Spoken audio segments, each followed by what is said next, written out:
તો વધુ સમાચારમાં વાત કરીએ તો સુરતના પાલનપુર સોલિટર બિઝનેસ પ્લાઝા ખાતે મોડી રાત્રે સોફાના ગોડાઉનમાં આગ લાગતા આસપાસના વિસ્તારમાં ભયનો માહોલ સર્જાયો।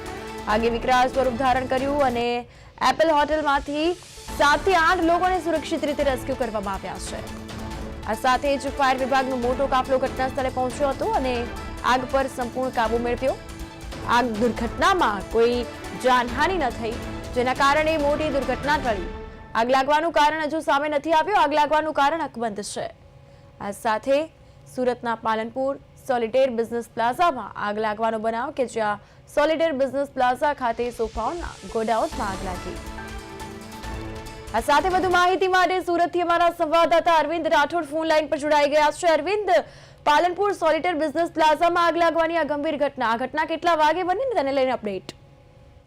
કૃપા, બિલકુલ સુરતમાં જે રીતના આગ છે તે સોફાના ગોડાઉનમાં લાગી હતી અને જે પ્રકારે સુરત શહેરના પાલનપુર સોલિટેર જે બિઝનેસ પ્લાઝા ખાતે મોડી રાત્રિની આગની ઘટના બની હતી અને આગના ઘટનાને પગલે આસપાસના વિસ્તારમાં અફડાતફડી જેવો માહોલ સર્જાયો હતો અને જોતામાં જ આગે વિકરાળ સ્વરૂપ ધારણ કર્યું હતું। ત્યારે એપલ જે બાજુમાં હોટલમાંથી 7 થી 8 લોકોને સુરક્ષિત રીતે રેસ્ક્યુ કરીને બહાર કાઢી લેવામાં આવ્યા હતા અને ફાયર વિભાગનો કાફલો છે તે ઘટના સ્થળે પહોંચી અને કામગીરી હાથ ધરી હતી અને આગ પર મોડી રાત્રે સંપૂર્ણ આગ પર કાબુ મેળવાયો હતો। પરંતુ જે રીતની ઘટના હતી એટલે કે આગમાં મોડી રાત્રે અચાનક જે રીતે આગે વિકરાળ સ્વરૂપ ધારણ કરી લીધું અને તેમાં સ્થાનિકોમાં ખાસ કરીને જે ભયનો માહોલ છે તે છવાયો હતો। જી કૃપા, બિલકુલ, આગ લાગવાની આ ઘટના બની એટલે કેટલી ફાયર બ્રિગેડની ટીમ ત્યાં પહોંચી અને આગ પર કાબુ કઈ રીતે મેળવાયો, કેટલા સમયમાં આગ પર કાબુ મેળવાયો તેને લઈને અપડેટ્સ?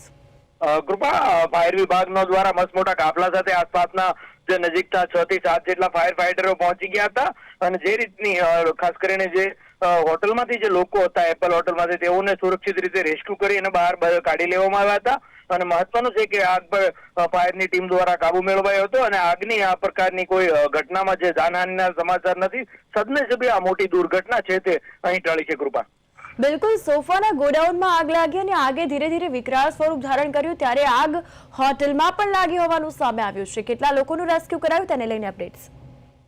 કૃપા, જે રીતની આગે અચાનક જે રીતે વિકરાળ સ્વરૂપ ધારણ કર્યું હતું અને તેને લઈને જે રીતની બાજુમાં જ જે એપલ હોટલ આવેલી છે અને તેમાં પણ જેમણે આગે ઝપેટમાં આવી હતી, જેમાં 7 થી 8 લોકો જે હતા તેમને ફાયર વિભાગના જવાનો દ્વારા સુરક્ષિત રીતે રેસ્ક્યુ કરી અને બહાર કાઢી લેવામાં આવ્યા હતા અને આગ પર કાબુ મેળવ્યો હતો અને સદનસીબે આ ઘટનામાં જે જાનહાનિ ટળી છે, પરંતુ મહત્વનું છે કે હજુ સુધી આગ કયા કારણોસર લાગી તે જાણી શકાયું નથી, એટલે આગ લાગવાનું કારણ અકબંધ છે। જી બિલકુલ અરવિંદ, તમામ માહિતી અપડેટ્સ બદલ આપનો આભાર।